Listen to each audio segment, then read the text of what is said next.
You're listening to Podcast PXN, a video game podcast delivering player experience news. Let's go! What's up, guys, and welcome to Podcast PXN, episode 209. I am one of your hosts, Daniel Prindle, aka Dan is DTM on Twitter, and I am joined over Discord by the Nintendo aficionado and artist extraordinaire, Roshan Warner, at Roro.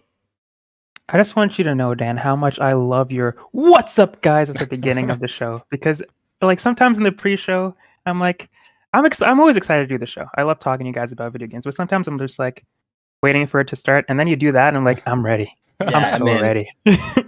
I'm ready for this show. Get some jazz going. We're pumping this place up. Let's go. All right. I appreciate that. Hell The other voice is the DMZ daddy, the Tarkov Teletubby, Gage Dempster, at Gilbo Biggins. I also appreciate you, Dan. You do a great job. Thank you both. You both are the real legends. And thank you to Christian Macias, who is at home sickly today. Hope you get better. Awesome prayers. And not the type of sick that he regularly is on a consistent basis. A different, like actual physically ill this time. Yes, indeed. And thank you to everyone watching us live and participating in the chat. Keurig, we see you. Just as a reminder, we are live each and every Wednesday at 8 p.m. Eastern Time on youtube.com/@podcastpxn and twitch.tv/podcastpxn as well. The topic of the show this week, guys, is the biggest Xbox leaks ever in recorded history, mankind ever. Yeah. Oh. But first, the show always starts with the quick bites, so let's go ahead and jump right in. The first quick bite, guys, is Hades 2 officially has early access that has been announced to be coming in Q2 2024 for Steam and Epic Games Store. It's on the way. God bless. God is good. God is good. Yes. God is good. I'm so incredibly excited for this. I can't believe it. Are you going to play early access? I am. I'm not going to be able to not play it. Okay. Yeah. This is kind of one of those arcane things where it was like, oh, this is something that I was avoiding and kind of just wrote off. And then when I finally caved and played it, I was like, oh my God, what? I can't believe I've been missing out on this. I think every time we talk about Hades, my total hours played keeps going up. Like, this is a game that I'm consistently playing, even though I beat it like hundreds of hours ago. I absolutely love this game. I cannot wait. It's that good. It's that good. I didn't play early access for the first Hades. But yes, maybe I will for this one, just because, like you, Gage, I think I just want to get it as soon as possible, even if it's not in its perfect state. But Hades is already so good at its base, so I can imagine early access is going to be pretty fun. Hell yeah! Hell yeah! I'm excited for you guys, and it's on the way. Just like this other thing is on the way. Stand by for Titanfall. Titanfall 2 is getting a new game mode? Question mark. Titanfall 2's received a mysterious new game mode titled ? The description is, your rockets will blow out the sun, a reference to the movie 300. Fans have been speculating that Respawn is teasing something after a mysterious Nessie transmission was found written in Apex Legends patch notes. Titanfall 2 was also recently updated for the first time in years, which that update, I believe, addressed the matchmaking issues that the game had. So maybe Respawn cooking something up here. I don't know. This is so weird because I'm pretty sure I want to say 2 years ago, I'm pretty sure Vince Zampella made like a pretty like direct tweet of like, hey, there's going to be some news soon about the T thing, right? And then nothing ever came of that. And so like every time this happens, I don't want to get my hopes up, but yes, Titanfall 2, just for the record, for the 18th time, is one of the greatest first-person shooters ever made, one of the greatest campaigns ever made, and it released at a bad time. That's the only fault of the game, right? It had its usual, like, oh, the maps need some adjustment, like all that stuff. Any of the problems with it were totally like this is basic multiplayer stuff. The actual game is so good, and we're 7 years out from release, getting a new playlist. I want to believe, Dan. I want to believe so bad, but I can't get hurt again. Yeah, the comment you're referring to was from 2019. 2019, which was the year that Apex Legends released, and of course, Apex ended up doing so well. I feel like that's probably what happened. Titanfall project went away, unfortunately. But yeah, could be coming back. We'll see. Should be coming back. Let's be clear. Should be coming back. Kirik says Titanfall 2. Someone once sold me on buying that game in the GameStop. I bought it and never played it. I am ashamed. Kirik. Oh, Wow. Okay. You know what? You've not played it. That's acceptable. That's fine because your eyes haven't been opened yet. But if you now played it you and need. stopped, played it. That's a different. That's the problem. Kirik, I'm telling you, if you are somebody, I don't know how old you are or what generation, but like if you have fond memories of playing Modern Warfare 2's campaign and be like, wow, this is a really tight, awesome campaign, or Modern Warfare 2's campaign, this is gonna blow that out of the water. So do yourself a favor, Kirik, boot this up, play it. It's like 6 to 8 hours in and out, done. It's good stuff, Kirik. It's good stuff. Good stuff indeed. Moving on to some not so good stuff. Immortals of Avium developer has laid off half of the staff just weeks after the game's release. No bueno. I don't like seeing stuff like this, and it is disappointing as well. Like only a couple weeks in, like yeah, I guess you get pre-order numbers and all of that, and you have an idea of how it's going to do. But I feel like 2 weeks in, you still got a little bit longer for the game's tail. I would hope, but right. Yeah, you would hope. You would hope. Yeah, we were talking about it in the group chat when we shared the story, but it's like you said, you would hope you would have a little bit more time, and it being a new IP, you would hope they would get a little bit more time to breathe and find their audience for a potential sequel, but I guess not. I guess not. It's just like the one and done sort of chances are coming up a lot more often in the industry, which is kind of sad because this is the type of game that maybe not this particular type of game, but the idea of a new IP, new studio, like new team, like that usually is what gamers ask for, and the fact that they did that and it didn't pay off, it's kind of sucks.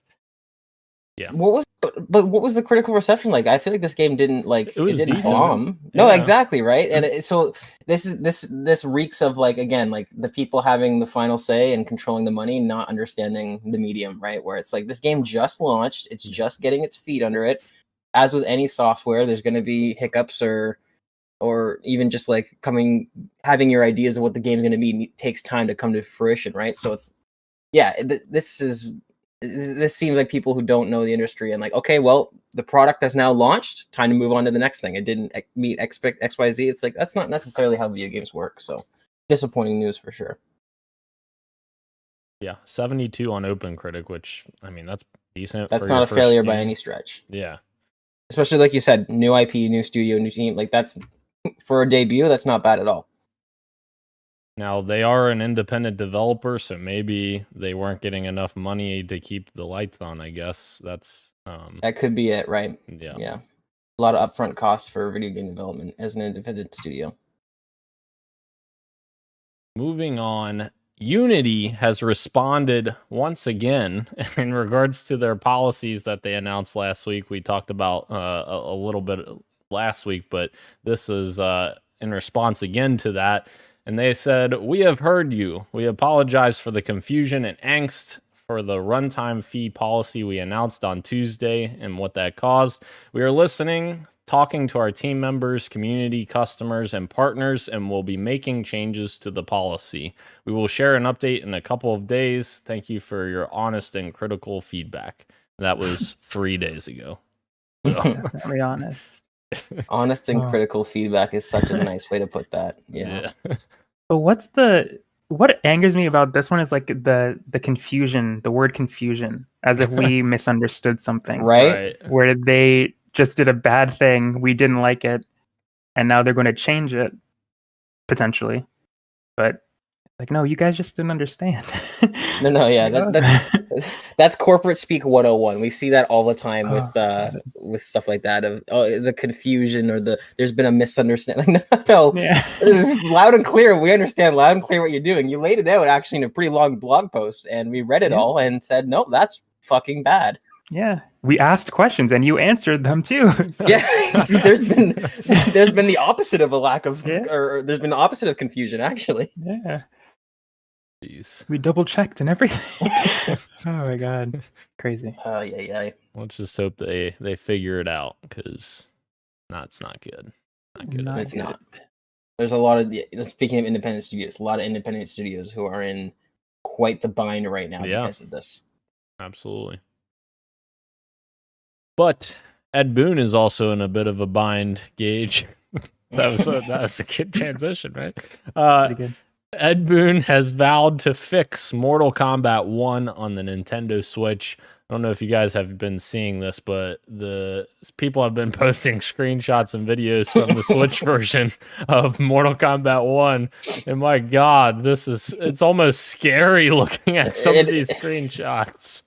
Oh my I was God. gonna say the one fighter who's supposed to be like this woman with like teeth and all that stuff. Yeah. I was like, the Switch actually does a better job at making her look terrifying because it does like the uncanny values just turned up to 11. Where you're like, what am I looking at? Is this an action figure, or is this a person, or is this a demon? What am I? Oh my god, terrifying stuff. It is really bad. This is how I found out that it even came to the Switch. It wasn't even in my mind that like, oh, this is coming to the Switch, but it did, and it shouldn't have.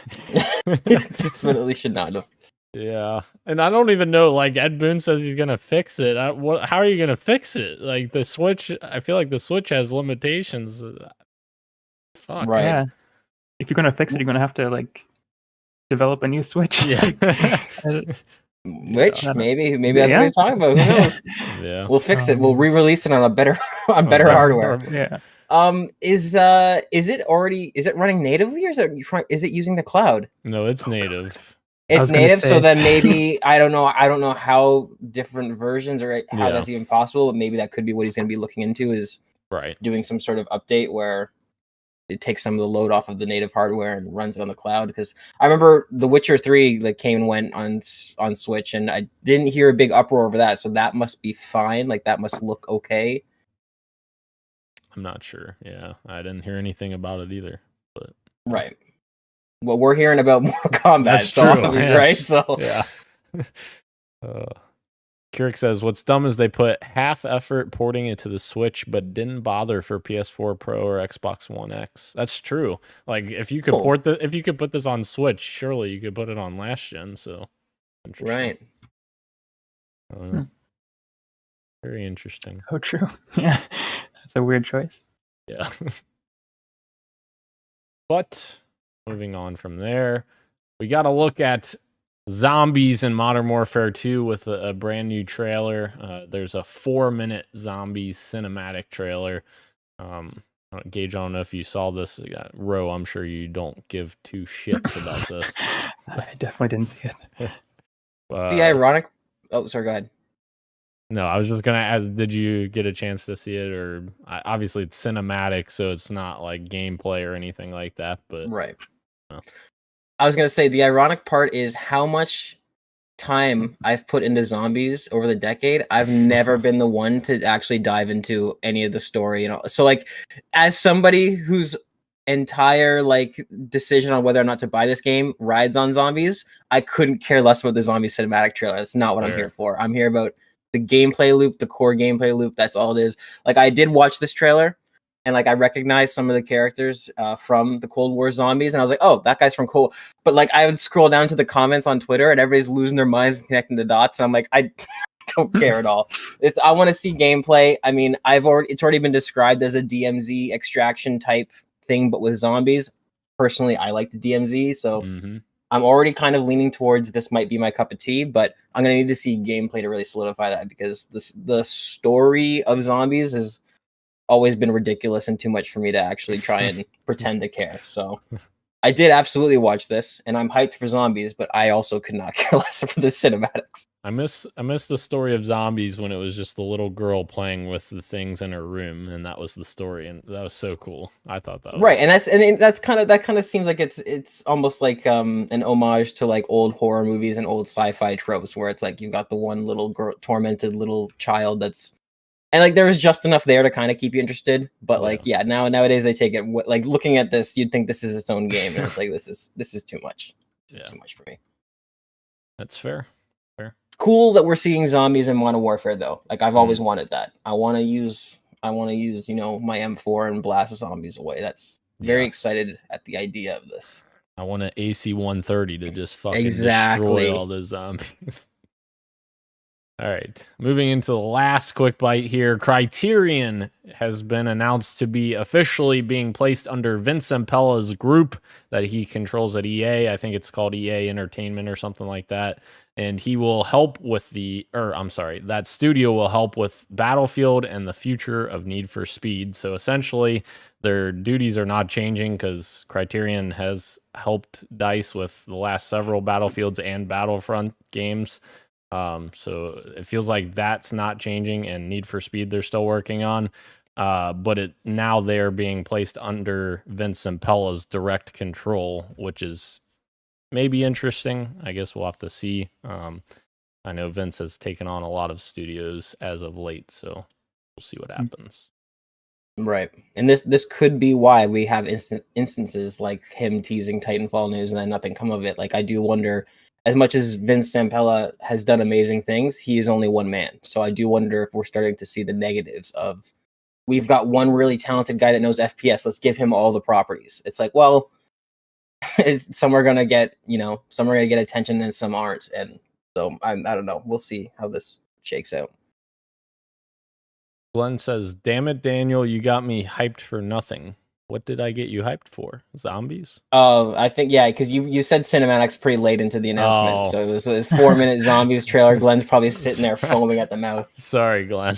I think he's like me. I don't think he really follows the actual story of it. He's there for the gameplay loop. So that's fair. Sorry, Glenn. Yeah. I apologize. I should have led with that. Whoops. Also, 4-minute zombie trailer. Zombies show up in the last 20 seconds. Solid. Yeah, solid. All right. Moving into the PXN news of the week, we have two big ones here, two big events. We'll start off with the Nintendo Direct from last week. Little wrap up here. I'm on Wario's Twitter thread. I think he has everything here, but if you notice something I'm missing, Ro, yell at me. Okay. I think everything is here. Okay. Can I yell at you even if you're not missing anything? Sure. Why not? Okay. Yeah. Why not? Yeah. It's like there's nothing I can do to stop you, James. So first, I guess we got to look at Splatoon 3 and an expansion for Splatoon 3 side order coming spring 2024. Bro, are you gonna play this? I think I actually might. I really like they did a expansion for Splatoon 3 already, but it wasn't like a added game mode or anything like this. But I really like the Octo expansion that they did in Splatoon 2, and this is more along those lines where it's a new game mode and added campaign stuff. This one plays like a roguelike, and you can like choose perks for your character as you go through the different levels. And there's like all these damage numbers popping up when you're shooting them. It's like it looks really cool for Splatoon. Like it's something that I haven't seen in Splatoon before. So yeah, it looks like fun. Hell yeah. Then we got to look at Mario versus Donkey Kong coming to the Nintendo Switch. It also includes local co-op. And this is, I think, correct me if I'm wrong, this is a remaster of an old game. Is that right, Ro? Yes, I think it's more remake territory. Okay. But yes, Mario versus Donkey Kong was like I think a Game Boy Advance game.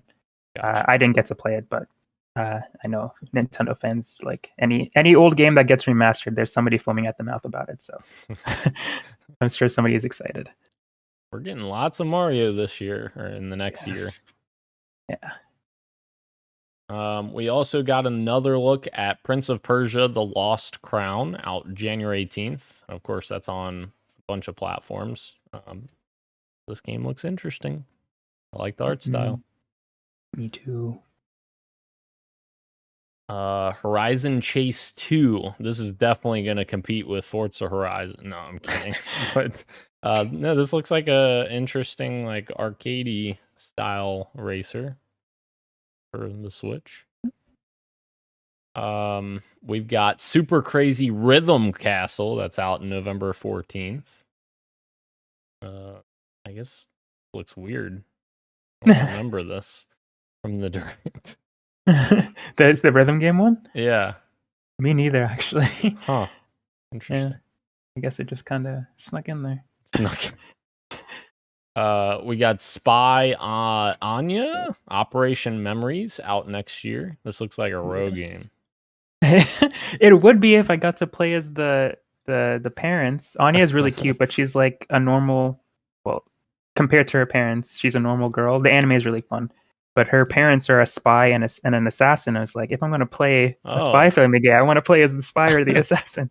But it's more like a slice of life game, so it could be kind of cute. Oh yeah.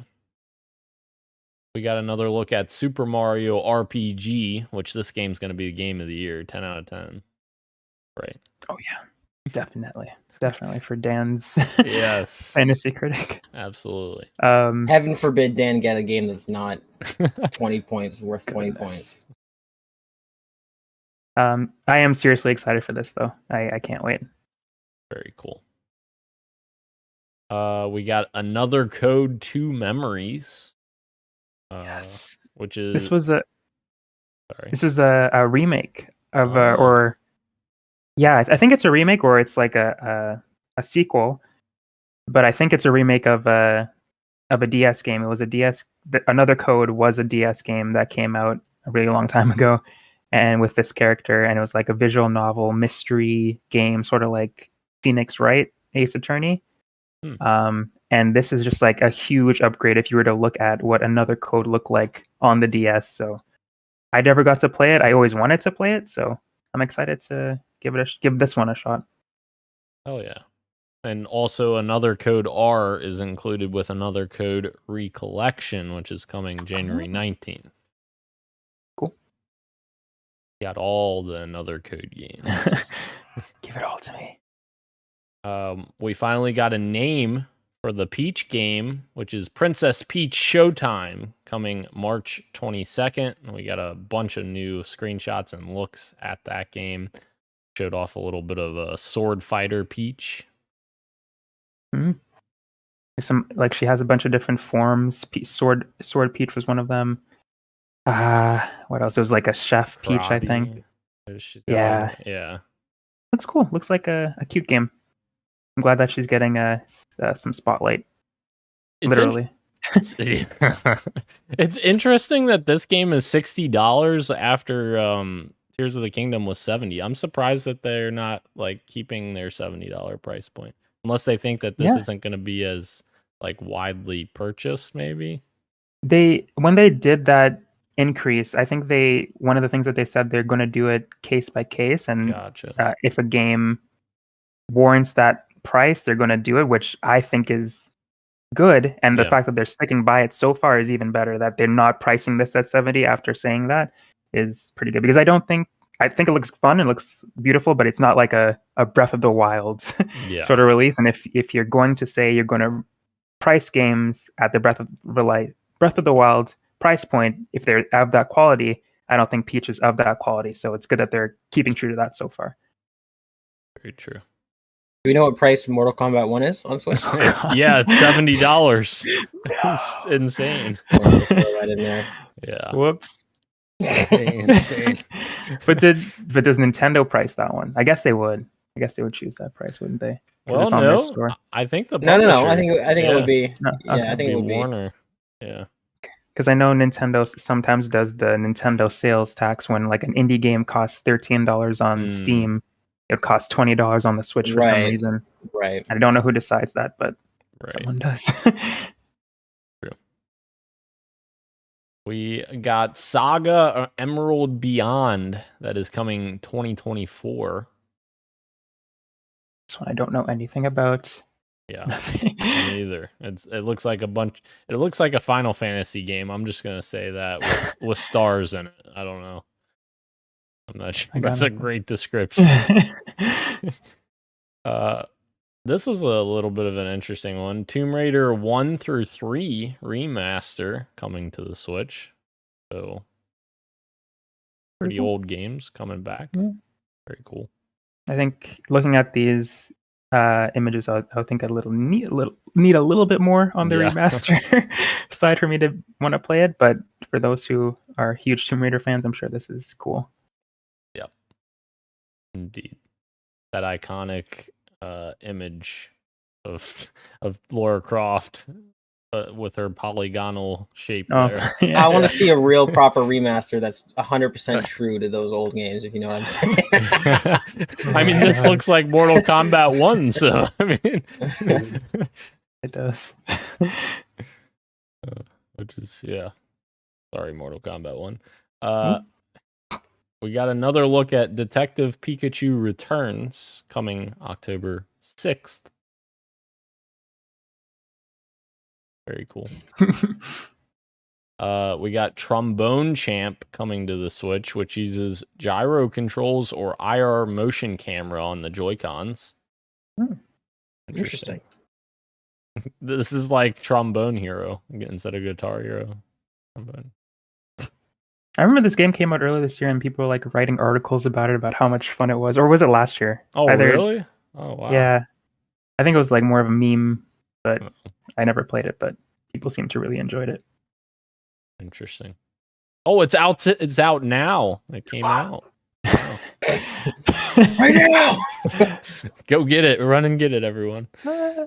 Kirik pre-ordered Gargoyles for Switch Classic Edition. Nice. Oh. Nice. Battle Crush free-to-play game coming to the Nintendo Switch next spring was announced and shown. Closed beta test coming October 2023. Little top-down view. We're getting into the Fae Farm section of the Nintendo Direct. It's like, I don't know about this. Farm, yeah.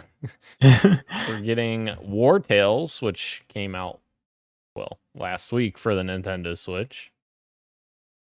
We got Contra Operation Galuga, reimagined by Way Forward, coming to Switch in early 2024. Contra. Yeah. I love Way Forward. Always bringing back remastering the cool games or remaking it. Very cool. The art style holds up pretty nicely too. I like that screenshot on the side scroller view. I don't know what view that is. Let's see. We've got Unicorn Overlord coming March 8th.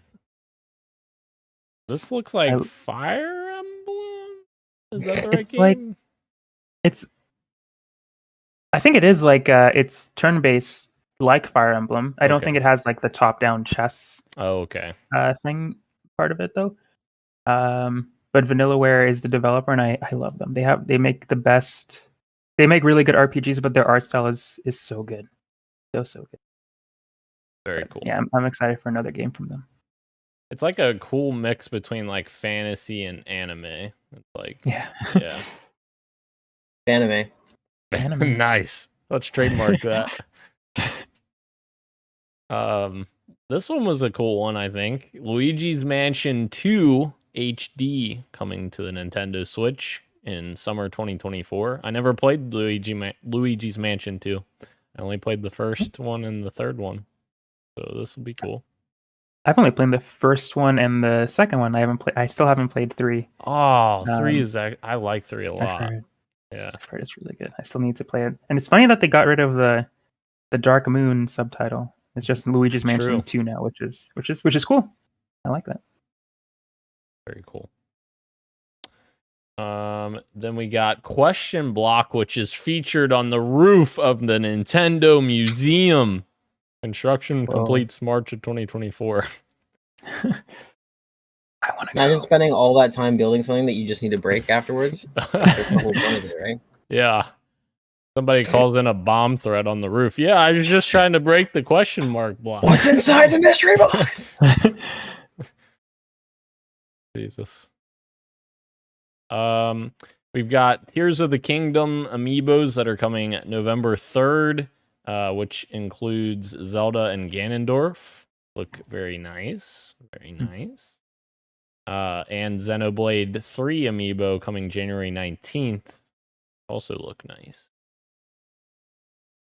And we have the confirmation of a Sora amiibo coming 2024. He's cool. That's my boy. And the F-Zero rumors were true. F-Zero 99 was announced, I guess in the same vein as like the Mario game they made recently and Zelda. Yeah, Pac-Man. I don't think they did a Zelda one yet. I would love them to do a Zelda one though. Shit. I just manifested that, sorry. Yeah, I hope you did. I hope that's the next one that they do. They did Pac-Man. You're right. They did Mario. I think it was called Mario 30 for that one. Yep. Because it's for the 30th anniversary or something. And they did Tetris 99, which was really fun. Yeah. Yeah. This one also looks fun. I still haven't played it, but I've watched some people play it. It looks fun. Looks like a crazy hectic F-Zero game. I know a lot of people were disappointed that it wasn't a remake of the actual game, but maybe this is the first step to that. True. Bring the IP back. It also supports the SNES controller if you want to play that way as well. Then we got to look at Bandle Tale, a League of Legends story out 2024. I don't know why all of these games need the League of Legends story thrown in there. They're building a universe, but to make sure. Yeah. It's like Gran Turismo based on a true story. Yeah. This is a movie? No, this is a game. Oh, it's a game. Okay. I see. Yeah. They're creating a bunch of League of Legends games now that are in the same universe. They are, and you know what? After watching Arcane, I might have to get into one. This is the funniest thing that I've seen of people who like Arcane but like to shit on League of Legends. Is that the most insane thing Arcane ever did was make me think about downloading League of Legends. It's funny. I know that they have an MMO in the works, but like upon finishing that series and rewatching it a million times, I find myself needing to find an excuse to get into that universe. So I'm desperately waiting for one of these games to kind of hook me and make me want to play, because there's something special about that universe, that's for sure.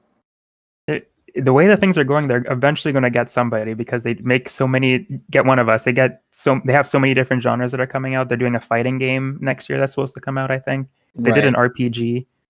So yeah, it'd be really cool. I hope they do a farming sim game soon, like Animal Crossing. We're gonna farm some legends in a Undercity Tycoon. Hell yeah! Oh wow! Yeah. I like that. Next, we got a Song of Nunu out November 1st. I probably butchered that. I think you nailed it. Oh, okay. Looks like an interesting. Lots of lasers going on there. Lights. I don't know what those are, but we got another look at WarioWare, and Wario notes here. It looks like it uses the IR motion camera as well on the controller. So cool things with it. It shows someone doing a peace sign, and it's like outlining the peace sign in the game. It's kind of interesting. We got a look at Eodin Chronicle 100 Heroes, which is out April 23rd. That's interesting. It's like pixel art in a real environment. Yeah, kind of like sort of like Octopath Traveler. Not quite there, but almost. Eastward Octopia, paid DLC is coming this holiday for Hell Eastward. Yeah, I'm so happy that they're getting DLC. I loved. I never finished it. I want to get back to it because I loved it so much. But the fact that they're still supporting it, is so good because I'm excited that they're going to make something else after this, and they just keep getting bigger. It's like an indie developer, so I'm glad that they're still kicking. I was afraid that this was going to be like a one and done sort of thing from them. And speaking of farming simulators, it's a farming simulator, right? Yes, exactly. Nice. This is what I wanted. This is Yeah. it. Thank you. Wargroove 2 was shown out October 5th for the Switch, so very soon, here in a couple weeks. Local and online battles. Cutscene and campaign editor. That sounds interesting. We got Dave the Diver coming October 26th for the Switch. Play with some sharks. I heard this game was getting really popular over the last couple of months. I haven't played it, but I think it's like a roguelike, sort of like Moonlighter, where you fish, get all the fish, and then you bring it back to your store, I think, and you could sell it. And there's like some bosses and all that kind of stuff. It looks cool. It looks really cool. You know what I might have to. I have to give that a shot. Moonlighter, shout out to Moonlighter, one of the great little indies of the last couple of years. You know what I miss? I miss that game where you start as a tiny little fish and you have to keep eating bigger and bigger, like smaller fish and get bigger. Are you talking about the Flash game? Yeah, probably. Oh my god, what a throwback! Yeah, that was good. Hungry Shark was it or something? I don't remember. But I think Glenn used to play those games religiously. Actually, yeah. I think they made a version on the Xbox One. I think way back that was like native to the Xbox One, and he spent money on it and played the absolute crap out of it. I think there's on a 360. I think I bought that. Maybe that's what it was. Maybe that's what it was. I could be mistaken. Yeah. There's a more recent version of that called Slitherio. I think it's like when you're a snake, you start as like a little tiny snake, and then there's other snakes in the match, and it's like multiplayer. I think you can go on the website and there's like just people playing it, and you just spawn in as a little snake and you try to get bigger, and it's really fun. It's kind of like that. That's interesting. I'll have to check that out. What is that called? I think it's called Slither and then .io. I hope it's still around. It's like, oh yeah, there used to be a bunch of those. There was ones where like you'd be like a giant dot, and same thing like you're talking about with multiplayer, right? And you get bigger and bigger as you eat the computer dots, and then also the other people playing.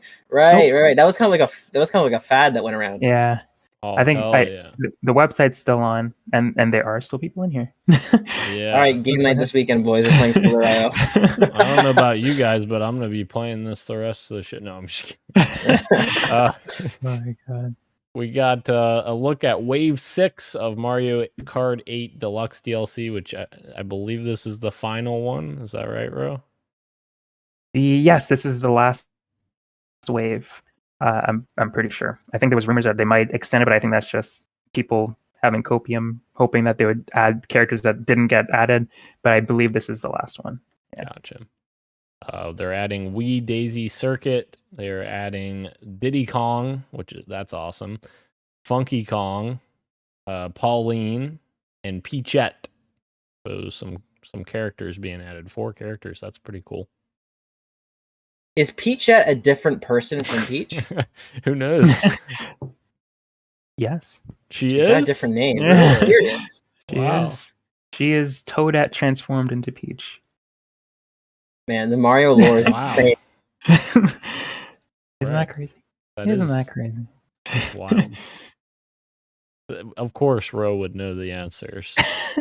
I think there's actually an answer to it too. Yeah. I was like, oh, this stupid little throwaway thing. Well, actually, in the first book, okay. In the Mario universe, the Mario cinematic universe. Terrible war. That's amazing. When's Peachette coming to the Mario movie universe? God, I hope the next one. That'd be cool.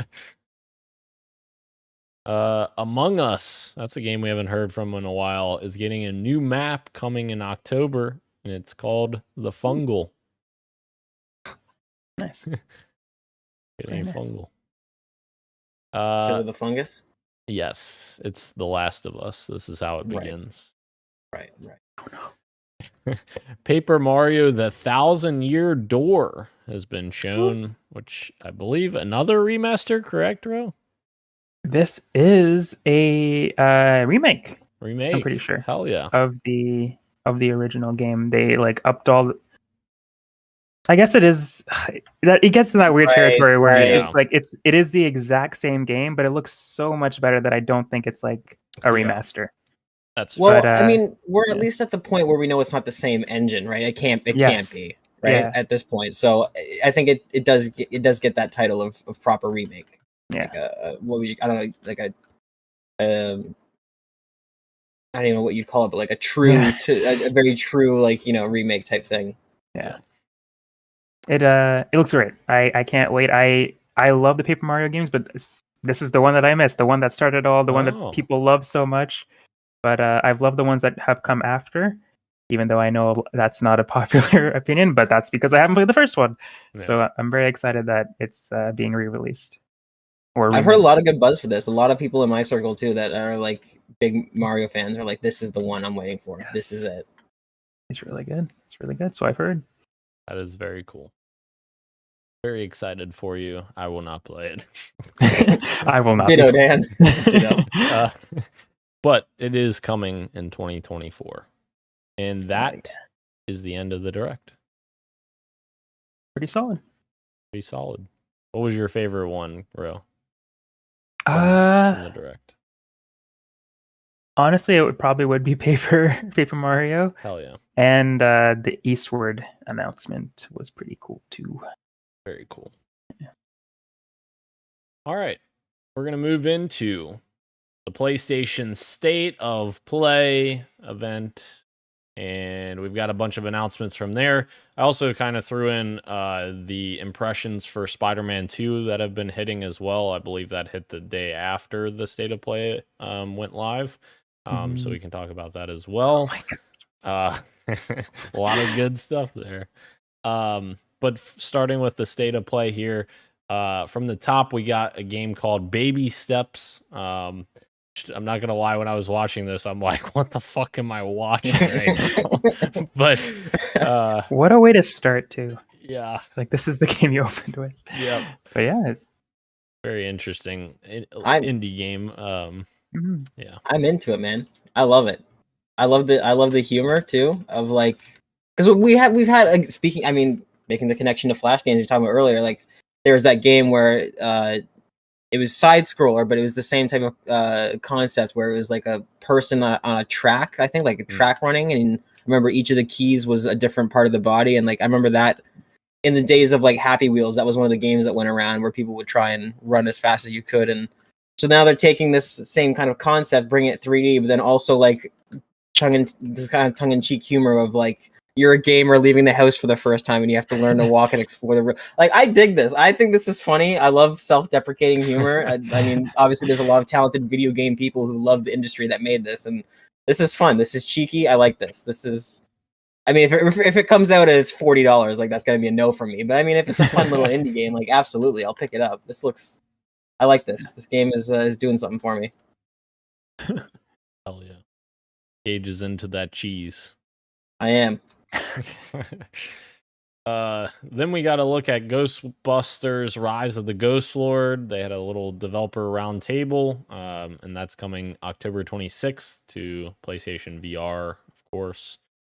We've got some VR games, guys. Ooh, they're coming. And another game that's coming, which I thought looked really sick, Resident Evil 4 remake in VR, PSVR 2. Oh, that would be so cool to play. I ain't buying a fucking PSVR 2 for just this game, though. But yes, they also announced the Separate Ways DLC, for which, of course, stars Ada Wong.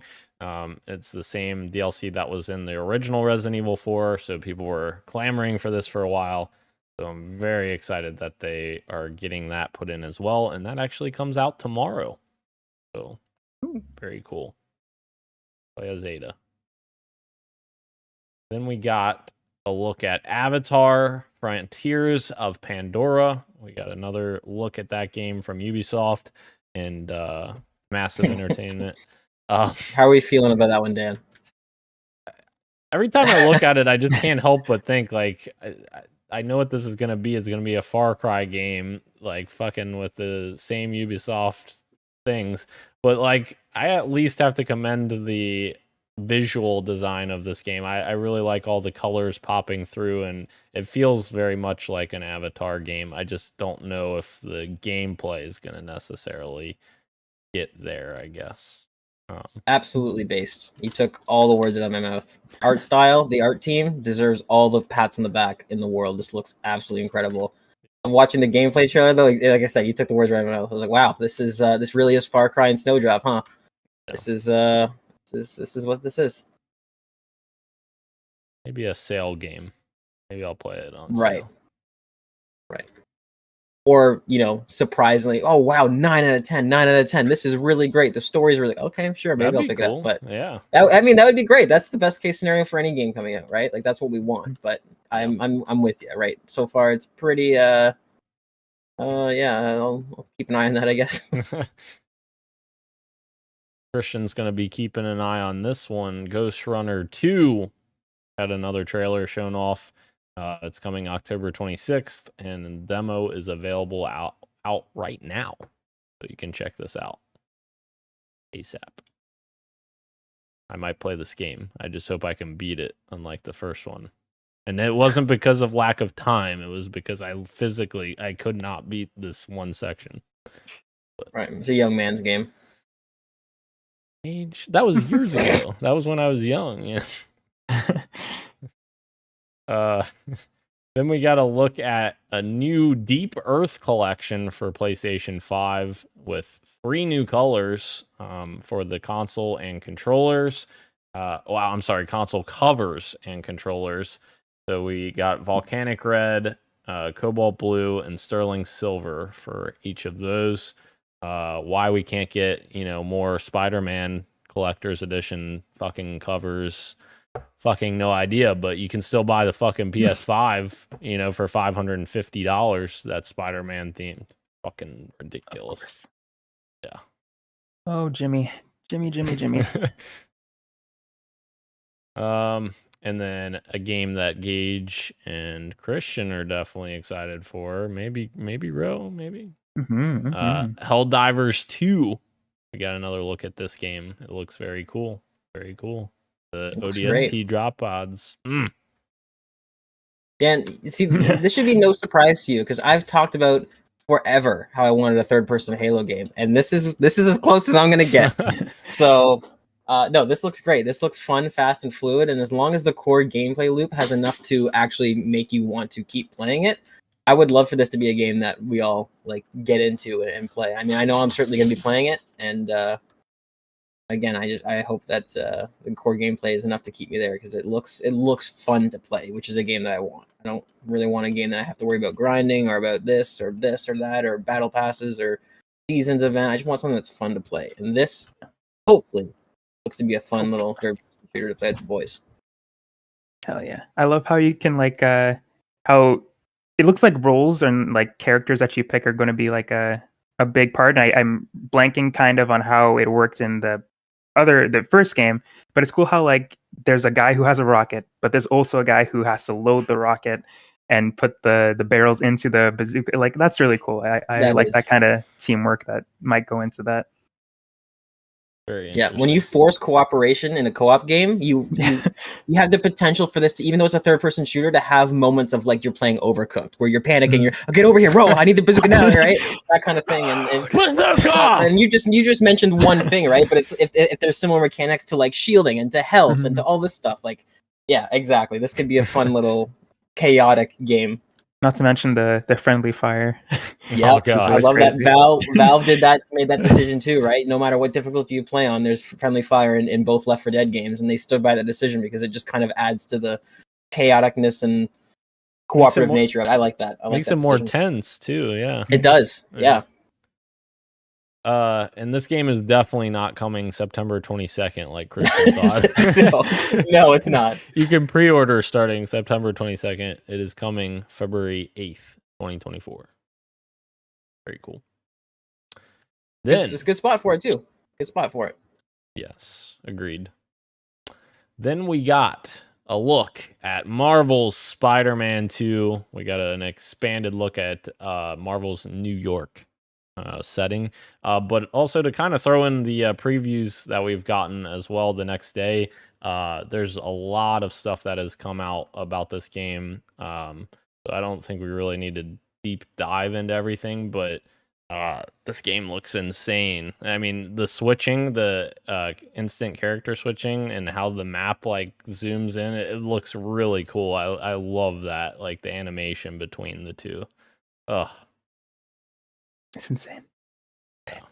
Another tidbit that did come out from the previews is that when you're exploring as one of the Spider-Man, you might sometimes run into the other one. Like, say you're playing as Peter, and you're just swinging around. You might run into Miles fighting someone. You could join in, and vice versa. Like maybe you're running around and Miles comes and helps you out for some reason, and that could just naturally happen. Like that sounds really cool. yeah, that's awesome. It's literally like a living, breathing world. Like all the characters actually feel like they're living there, including the ones you're playing as. It's awesome. I'm so excited.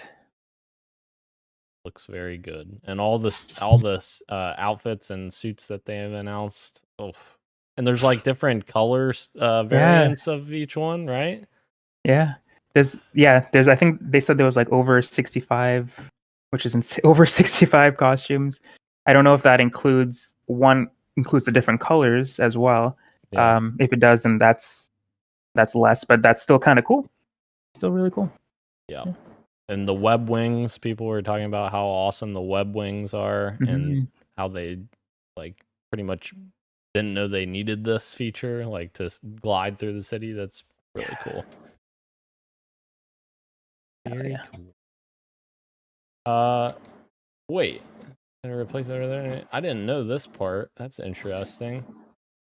We get to put Avengers Tower in our game as opposed to maybe a real life building. I didn't know that they got the rights to do that. You couldn't get the licensing rights for a building, so you had to replace it with any other sort of licensing challenges you face. Oh, okay. That's very cool. Huh. Wait, Avengers Tower? Was Avengers Tower in the original? I think it was. Was it? I thought it was. Okay. I thought it was. I guess they forgot, or maybe I'm thinking of reading that. I don't. I'm pretty sure it was. Maybe they're saying that they could design it like how the real Avengers towers look like, or not the real one, or accurately to the one that's in the universe or something. I don't know. I'm pretty sure it was in the first game. Yeah, never mind. Pretty sure. You're right. I misread that. That's what I get for skimming the article while we're going. But yeah, no.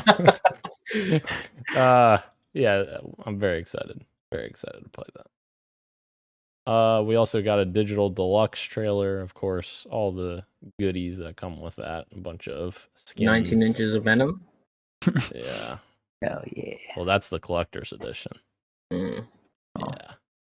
How many inches of Venom do I get for the digital deluxe? Well, I don't know. There's no Venom on here, so. No inches, no me. Sorry.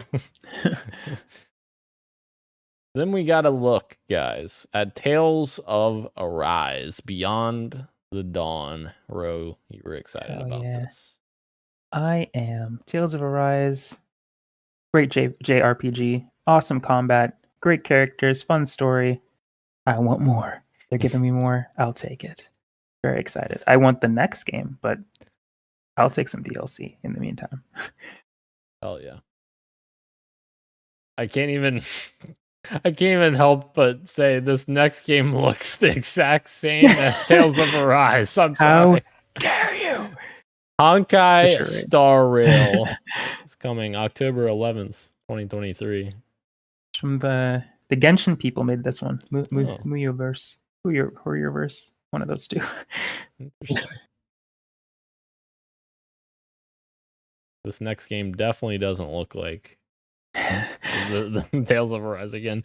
Foam Stars is getting an open beta announcement trailer. So got a lot of foaming going on here. Of course, this is the game that's very similar to Splatoon. And this beta starts September 29th and goes to October 1st. So very soon. Interesting. I think the first time that we saw this, I thought it looked really bad. I still think it looks really bad, but apparently the people that have played it say it's really It's fun. fun. Yeah. Really fun to play. So I guess it's a wait and see sort of situation. They took the Splatoon engine and made this. I'm just I kidding. can't- Uh, I do like the characters though. very cool. Very stylized. All right. And then we have one final announcement or trailer, and it was for Final Fantasy VII Rebirth. Of course, the second iteration of the remake. And I could not be any less excited. No, I'm just kidding. Sorry. Ro, I know you're excited. You're excited. I am so excited. I still haven't played the original. I played the remake, but from what people are saying, this is like we're getting into things are starting to look different than what the original did, which is really excited for people who have played the original, where this is literally new content for them too. But yeah, it looks really good. It looks beautiful. Tifa looks beautiful. The gameplay looks amazing. And February 29th as a release date, that's so cool. Getting the leap year day, that's neat. I like that. Yeah. And it's on 2 discs too. It's a beefy game. Yeah, Kirik, if you're talking about, I think he's talking about this February 29th, as Rose said, leap year day is coming out. That's pretty cool. Yep. I just love how they put the disclaimer on 2 discs. Like, do we need that disclaimer? No, but Just so you know. yeah. Kirik also says, just noticed your cap gauge. Are you a Jays fan, eh? I am by demographic because I live an default. hour away from Toronto, and if I were to wear any other hat, I feel like I'd run into some trouble. So yes, I occasionally go to the Jays game, and I do enjoy the odd baseball game. Sure. It's like I wear it as a safety defense. I don't want to get hurt. Yeah, I'm one of you. I promise. Hell yeah. Kirik says, I'm in TO. Is that Toronto? TO? Oh, is Kirik a Canuck? I guess. Hell yeah! The That Canadians explains why he's so based all the time. Canadians have outweighed me this week, or outnumbered me. Well, I You guess always will. would have, yeah. Always will. Yeah. Don't you forget that. True. But you know who doesn't outnumber me in Fantasy Critic? All of you, and we are moving into the Fantasy Critic check-in. Mortal Kombat 1, we got like 5 reviews or something like that last week. We've got a lot more this week. It is at an 86, which is a cool 16 points for me. Hell yeah. Let's go. But we also have a couple games upcoming. Cookie Cutter still doesn't have a release date yet. Cyberpunk 2077 Phantom Liberty is coming September 26th, and that is coming from Gage. You got a game coming. And that's going to give you a lot of There you go. points. The reviews have been really good for it so far. Oh, yes. For which one? For Phantom For- Liberty. Yeah. I I don't think they've like been put in points form yet, but I think they've they been have reviewed. actually. Oh, I just let's saw go. it when you said that. I saw it in Open Critic. I missed that. So it is, it's sitting at an 88, and there's 63 reviews already. So, oh yeah, 18 Nice. points for Gage. What game is this again? Cyberpunk 2077. Right, yes. expansion. Yes. Yeah. Cyberpunk. I was very excited for favorite, this. And yes, I'm so glad that it's doing well. We also got Cocoon coming up soon, September 29th, which is Christian's game. So I guess we'll see if Cookie Cutter gets a release date, Ro. God, I hope so. It's supposed to come summer Sun- 2023. Summer's running out. Yeah, I think it's already ran out, right? Or I don't know when the official end of summer is. Neither do I, honestly. It never makes sense when the start and end dates of the official seasons is ridiculous. It doesn't make any sense. September 23rd. You have 3 days. 3 days, Ro. Oh God. I'm sure it'll be fine. Yes. And stay tuned for more October dates. We've got a lot of games in October on our list. Holy shit. Wow. Stay tuned for those. But moving on from there, let's go ahead and go into what you got for me, Daniel. I have finally been playing Starfield. I finally put in about 6 or 7 hours, maybe, since last week, and I am enjoying it a lot thus far. I think I'm still pretty early, so like I haven't got to the meat and potatoes quite yet. I still don't know how I feel about the speech system yet. It's still early, but like some of the speech stuff is like my favorite parts of Fallout and Elder Scrolls, and I love like building up that attribute. And it feels a bit too inconsistent for me right now. But obviously, like I said, I'm still very early. I don't know if I like this new system or not yet, but stay tuned on my thoughts on that. But the gameplay is really fun. I really am enjoying that thus far. Traveling to all the planets is a lot of fun. Literally, I can't stop picking up new quests everywhere I go. I'm just like, fuck, I just walked past this person and they've mentioned something, and now I've got 17 more quests. So I don't know how I'm going to play. I know a lot of people said that you should power through and then do a new game plus, but I don't know if I want to do that because I don't know if I, will do another new game plus with all the shit that I have in my backlog. So I'm thinking I'm just going to play how I would play a normal Bethesda game and just play the shit out of it as much as I can. Try to see as much as I can. But yeah, very much enjoying it. Space combat I've actually enjoyed quite a bit. I feel like some people had criticisms with it, but I actually have very much enjoyed the space combat portion. And yeah, the biggest disappointment I would say probably the loading is a bit of a disappointment. I don't think it holds it back terribly, but I do think it takes away a little bit from that magic of like Bethesda's open worlds that they've often crafted, with Fallout 3 or Fallout New Vegas, or well, they didn't do New Vegas, but Skyrim, where you have these vast open worlds and you have no loading in the open worlds. Obviously, when you go into dungeons and stuff, you have loading. But this, I feel like sometimes it lacks some of that because you're traveling to a space and then you're exploring that space and then you have to go to a load screen to go to another space. So it does lose some of that magic, I think, for me, but still very much enjoying it. And I think I'm enjoying it close to the amount that I enjoyed Outer Worlds, which is a similar type of experience where you're traveling to an open area, exploring that open area, and then going to another open area. So Right. I think, yeah, Outer Worlds I feel like is a little bit higher for me personally. That year was my game of the year, but I also haven't played enough of Starfield yet to be able to compare them. But yeah, very much enjoying it thus far. So. I have a question about your the speech system. You're talking about the way that persuading works with the new. Correct. Yes. Right. Okay. You've got multiple tries to accumulate a certain amount of points to then pass the check. Right. Okay.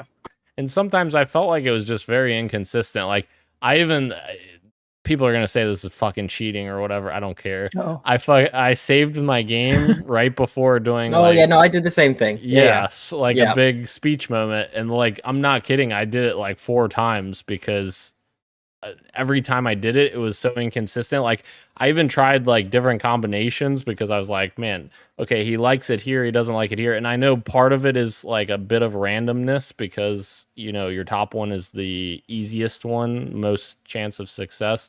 Your bottom one's least chance of success. Personally, I don't know if I'm a big fan of that. I would rather put more points in, and then if you're a higher level, then you have a better chance of succeeding, or like you succeed. Because like in Fallout, if you have a high enough point level, you're guaranteed success. Like you will complete it. But I don't know. We'll see as I move forward and put more skill points and such into it. Maybe my opinion will slide a bit on that.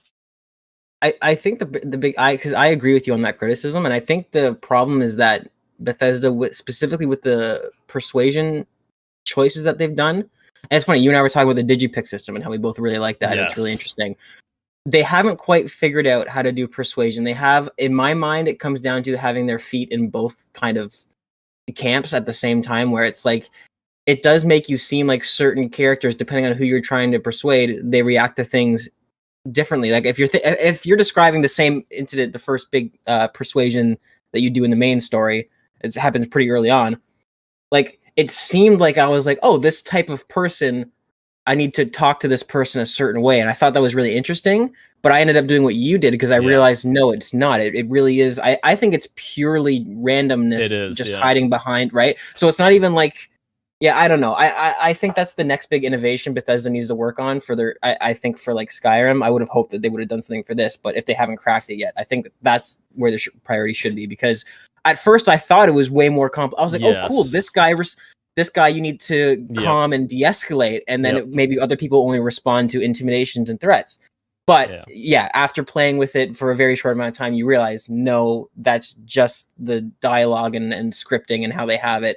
Really, it is just purely chance and what your skill level is. And it doesn't really convey that well. And actually, I think if we were to have a conversation, like Christian's mentioned that we want to do in the future about all of our things about Starfield, I think that's a consistent theme of like, especially with like how you talk about planetary travel, right? It seems like they have their foot in both camps, where it's like when they were talking about the game, it was this grand 1,000 planets, go anywhere, do this, and you play it, and you're like, okay, that's kind of what this is, but there's a bit of a limitation, and so that just sparked that in me when you said about the persuasion system, because I agree with you. I think that it's kind of a missed opportunity with how they decided to go about it. And I had the exact same thought as you when I played it the first time. I was literally looking for like, all right, this dude's like aggressive with me. I need to find like responses that would match like that kind of feeling. And you're totally right. It's not actually designed that way. Which that would be so cool if it was though. Like almost like an LA Noire-esque thing. Not that you're trying to figure out if someone's lying or whatever, but like it's catering the conversations to the people that you're talking to, especially in like a mainline quest where it's part of the story. Like I could see how maybe like if you're just trying to like pay off a guard, that it's not going to be that in depth, and then maybe it's just chance then. But I would like to see LA Noire is a fucking great example. I would love to see something like that where maybe it's like, okay, this person clearly wants to be talked down off the ledge, so you have to do that. And maybe there's a little bit of element randomness in those choices, but like it'd be cool to see them kind of take a more focused approach to that. Yeah, agreed. Kirik says some peoples don't like that. Some peeps. Why did I say peoples? Some peeps don't like that. The auto quest pickups. I don't mind it, and I am just playing the game, going where quests take me, and sometimes run off the beaten path. Yeah, totally the same, Kirik.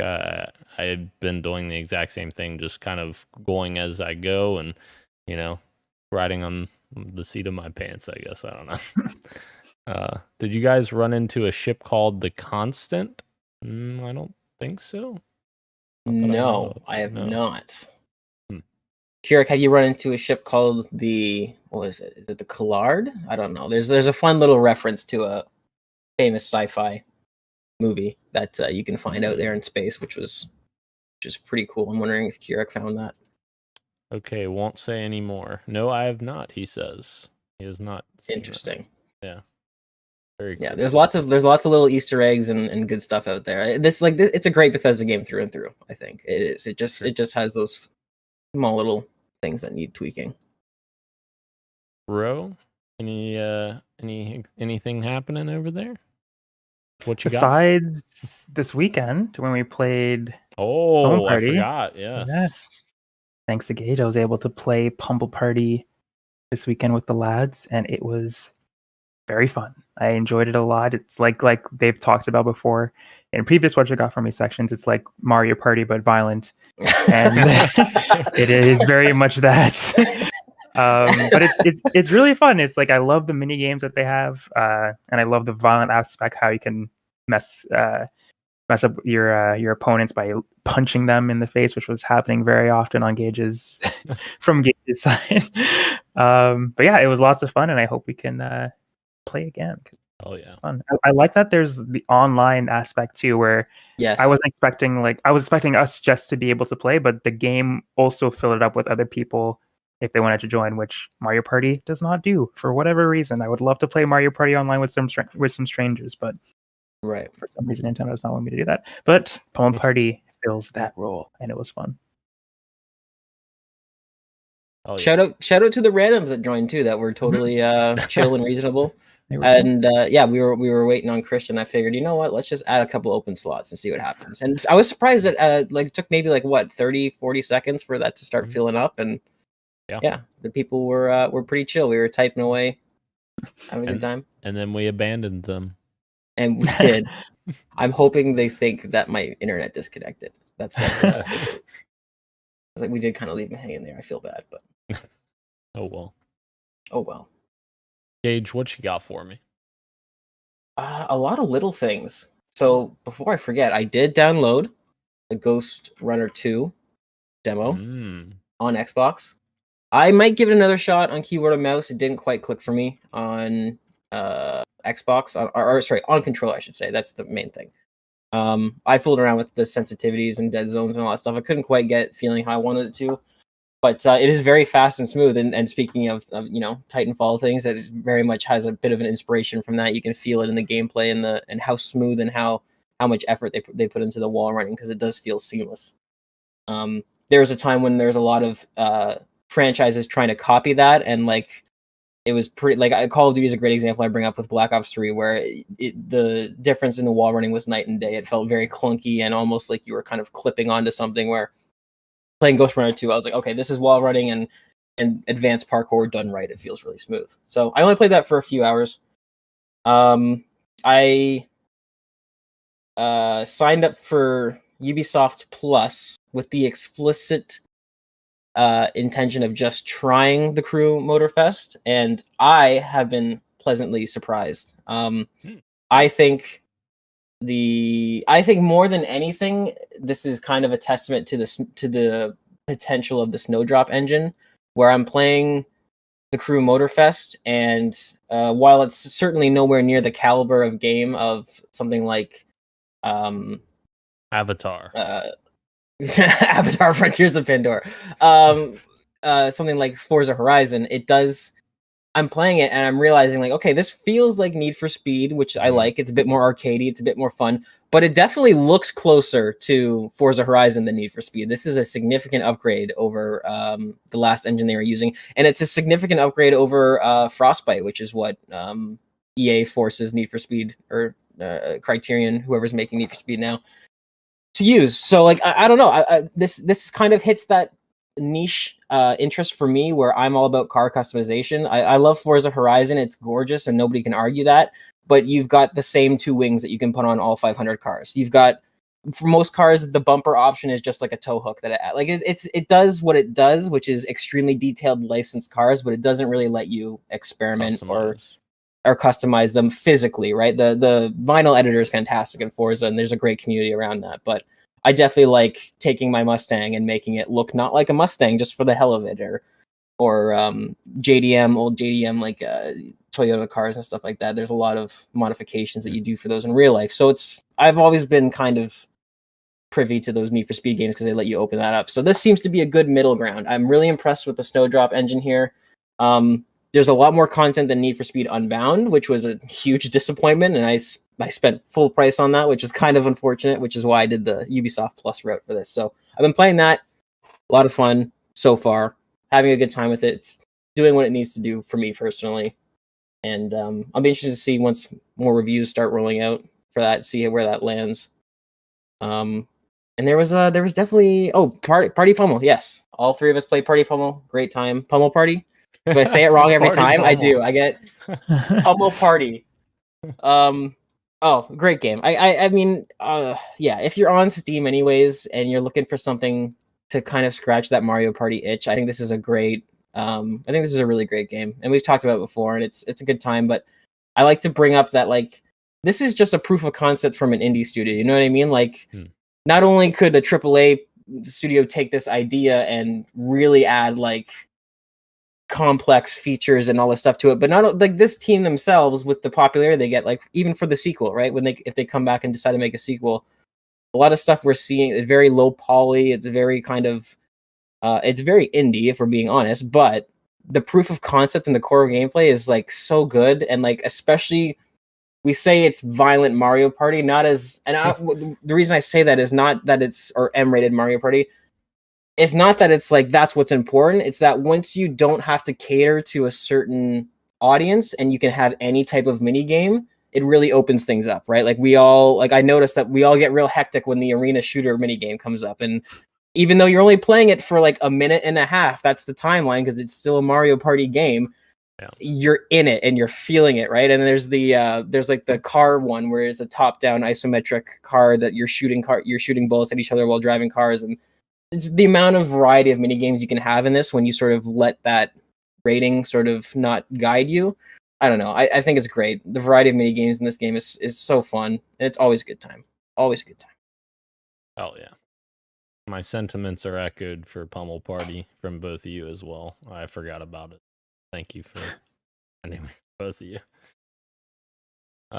Yes. And Christian has been playing Pummel Party also. He has been. All right. Into the topic of the show, guys. We have the biggest Xbox leak ever in history, humankind ever. I don't know. It's true. You said that like clickbait, but I think it's actually true. I think that's objectively, factually That's true. something. Yeah. And this leak comes by way of Microsoft themselves for uploading documents to the It wasn't FTC. Walmart Canada this time. No, yeah. They uploaded some documents to the trial portal or whatever for the FTC trial for their acquisition of Activision, and they accidentally put stuff in there that they weren't supposed to. That then, the court system's just like, yeah, we'll just publish this. It's supposed to be publish, and then everybody saw it, and here we are. But to kind of start off here, I'm going to kind of work backwards a little bit here to start. So Phil Spencer has now commented after all of the leaks have come out, so I'm going to go over what he says here. Phil says, "We've seen the conversation around old emails and documents. It is hard to see our team's work shared in this way because so much has changed and there's so much to be excited about right now and into the future. We will share the real plans when we are ready." So that's Phil kind of been like, fuck, I got to send something out because, all of my plans are everywhere. And then I'm going to go through a few stories here real quick to kind of set the stage before we get into the deeper stuff. But interesting story here. 75%, according to this document, 75% of Xbox Series S and X players are playing on Series S, according to this court document. It says 74.8% of Series owners own the Series S, with the Series X on 25.1%. Now, a disclaimer to that is these numbers, they don't know what the numbers actually translate to. They don't know if this is like a quarter or like a certain period of time because it's like blocked out. So we don't have that information. But according to IGN here, both Matt Piscatello of Circana and Daniel Ahmad of Nico Partners told IGN their firms estimate the current split between Series X and S is closer to 50-50, with the S having a slight lead over the X. So that would make more sense to me, I think, than a 75-25 split. But I could definitely see like a quarter or whatever, holiday or something like that, being bigger for the Series S. But yeah, the Series S is a lot bigger than I think people give it credit for. And, that again goes back to that conversation of parity between Series S and X and having feature parity being somewhat important because a lot of your players are using that console.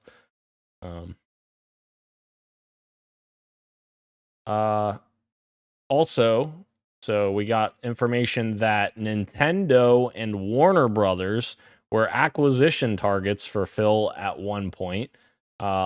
So an internal Microsoft email, basically Phil says, I'm not going to read the whole thing. I don't think I need to read the whole thing. This was before the ZeniMax deal had gone through, but they were talking about ZeniMax as well as an acquisition target.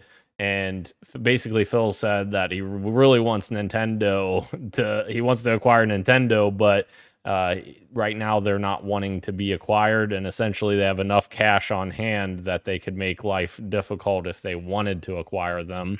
And doing a hostile takeover wouldn't really work, is what he's essentially saying.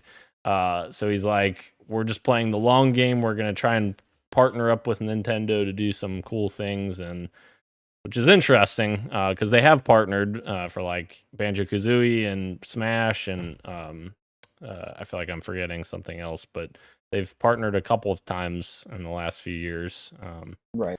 So it is interesting that, and yeah, and Warner Brothers is interesting because they said one of the challenges with Warner Brothers was that Warner doesn't actually own a lot of their IP, so they would be buying a publisher that basically doesn't own much of anything. Right. They do a lot of license- licensing. Yeah. Right. So, yeah, very fascinating. Yeah, the Nintendo one's interesting because I feel like maybe we've discussed it before in terms of like hypothetical acquisitions, right? And it's weird to see it because that's one of those ones that always feels like when you're talking about it, pie in the sky, but it is kind of, it's a weird feeling to see that confirmation of like, no, that was a thought in his head, and more than just a thought, something that was put to paper and discussed. So it's interesting to kind of see the extent that some of these people are willing to go. I think there's some valid criticism of this in terms of like, okay, it seems like there's a lot of money and resources that Xbox continuously puts into like the concept of acquiring things as opposed to bolstering like a lot of these leaks comes from what are we acquiring, what are we planning to do hardware wise, a lot of this stuff. We haven't seen a whole lot of unfortunately any sort of it seems like they're putting a lot of money into getting other things that have already been proven and bringing it to the Xbox fold as opposed to improving their studios, which is the one thing that every Xbox fan right now is kind of like, all right, this is what we need to work on, right? And Phil said as much himself, especially in some of these leaked emails, right? So that's a bit disappointing to see, but yeah, I think that the ball was entirely in Nintendo's court. They won't get sold to anyone unless they want to. And it's an important thing that people talk about. It's not a money issue. It is also a culture issue. Like, if they were to try and do some sort of hostile takeover, Xbox would lose every single fan in Japan. Like, they don't have the same... They already don't have a lot. Yeah. They already don't have a lot. Like, that's the other thing. Like, people get a little nervous talking about it, but there is a culture difference. They take things a bit more seriously. They sometimes don't do things just because the bottom dollar. Like, they have a bit more... honor plays a role in how they do business over there. So I think Phil can talk about wanting to do that, but that won't happen unless Nintendo wants it, and I don't think Nintendo wants to do that. And one thing I will say in regards to what you were saying about bolstering their own studios, I feel like most of these stories, not all of them, but most of these stories are pointed more towards their acquisitions like recently or like, possible acquisitions. Like, for instance, Bethesda's mentioned a bunch in here, and Nintendo, Warner Brothers, etc. I feel like that's more so because this is for the FTC investigation to see if the merger between them and Activision should go through, and I think that's more so the FTC picking these things out to analyze in the court case, because they're the most relevant to what's actually happening. But not to say what you said isn't happening, because obviously they're investing a lot externally and not necessarily as much internally. Right. That's a good clarification. Yeah, that the reason why we're only seeing leaks about acquiring stuff is because it is related to acquisition stuff. I just meant in terms of like what we've seen them produce versus what we see that they're trying to spend externally, right? Like that's the kind of thing. It's like, okay, well, if we're willing to spend this kind of money, I feel like we should be able to pump out some really good exclusives on a good basis if we were funneling that money there. But that's a good point, right? Like, for sure. Yeah, this isn't about internal game development, so we're not going to see that kind of stuff leak out from this particular court case. For sure. This one, of all the things that leaked out, I think this one kind of irked me the most because I don't, unless I'm just fucking remembering wrong or like completely off base, like I don't like this one from Phil. And I like Phil, but I don't like this take here. They're talking about studios and Game Pass and oh yes, and all I know what you're gonna say. Yeah, so Phil starts the thread by saying, "I feel like the highlighted question is a preview of an opinion you have. Do you think Game Pass would have saved a studio we once owned?" He's talking to Jean-Emile Aline. and they're just having back and forth about that. But then Phil goes up and says, I don't think we've ever closed a studio due to the studio's P&L, which, I don't know off the top of my Profit. head. My gut tells me it's some sort of like bottom dollar, like Yeah. in terms of revenue, how much they make. Yeah. He said it's almost always been either from leadership leaving, Lionhead as an example, which I guess is Peter Molyneux, even though Peter Molyneux just kind of overpromised every fucking thing in the world, but Right. or a team just losing its passion. And he says an ensemble as an example. That comment right there, I'm just like, wait a minute, Phil. Ensemble literally was told that they were being shut down 2 months before Halo Wars released, okay?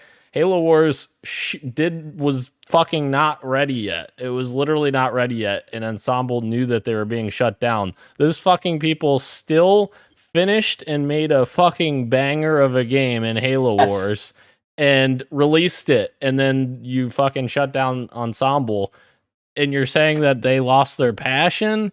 Like, if the team lost their passion, I'm pretty sure they're not gonna fucking release a game like that. Like, they fucking poured their hearts into that game, and I know quite a few people I followed at the time that worked at Ensemble. Like, they were very outspoken about wanting to finish the game because they were like so hyped about doing it. And yeah, that comment, I was like, come on, Phil. I don't That was not a that. good look. Yeah, And this goes to again, I'm somebody who generally, as far as CEOs go, I think Phil Spencer's one of the better ones. I'm quick to always say that these guys are CEOs. They're a different breed. I don't think that we should necessarily try and be friendly with them. But this is another symptom of what my constant criticism of Phil is that he talks out of both sides of his mouth. Right? He has a public persona and he has a private persona.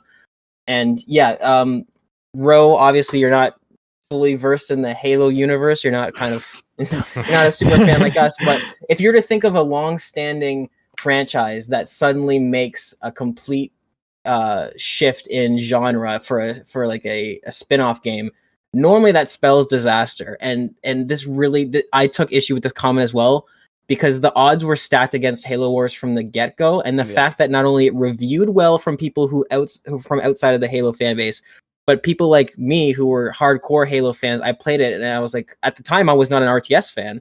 I played it because it was Halo, and I was like, holy crap, this is really good.